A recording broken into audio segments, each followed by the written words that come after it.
Et salut à tous, c'est Bitsu, comment ça va? Aujourd'hui, petite vidéo où je vais vous présenter un build plutôt OP avec la hache de Rosus.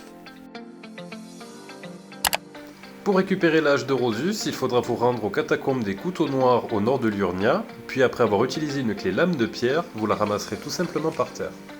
Pour équiper la hache, il vous faudra seulement 18 en force et en intelligence, puis 10 en dextérité.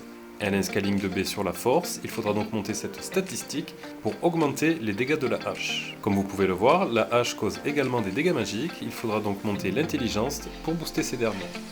Ce qui va être cool avec cette hache, c'est qu'en plus de posséder une cendre de guerre destructrice, elle est dotée d'un moveset hyper agressif. Mais pour construire notre build, nous allons particulièrement nous intéresser à sa cendre de guerre, Appel de Rosus, qui combine attaque physique et magique. Pour booster tout ça, on va équiper dans une fiole de salut miraculeux une larme noce de force, cela va venir augmenter la statistique de 10 points, puis une larme fissurée voilée de magie qui va venir augmenter l'attaque magique de notre hache. Nous allons nous servir de la compétence de l'étendard pour augmenter notre puissance d'attaque de 20%.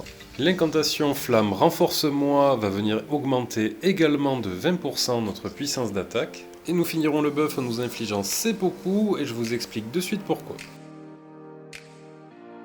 Nous allons nous équiper du masque blanc et cela va nous permettre de bénéficier d'un buff de 10% dès le moment où nous allons nous infliger du saignement en utilisant seppuku. Le set de Rogier lui va venir augmenter la puissance magique de la hache, je ne vous cache pas que le gain est vraiment minime et que la défense de cette armure est vraiment mauvaise. Vous ne perdrez vraiment pas grand chose à vous équiper d'une autre armure. Au niveau des talismans, l'exultation du Seigneur du Sang va venir augmenter notre puissance de 20% dès le moment où nous serons infligés seppuku. Le fragment d'Alexander va venir augmenter la puissance d'attaque de notre cendre de guerre de 15%. Le talisman des Pérituels, lui, va venir augmenter notre puissance de 10% à condition que nos PV soient au maximum.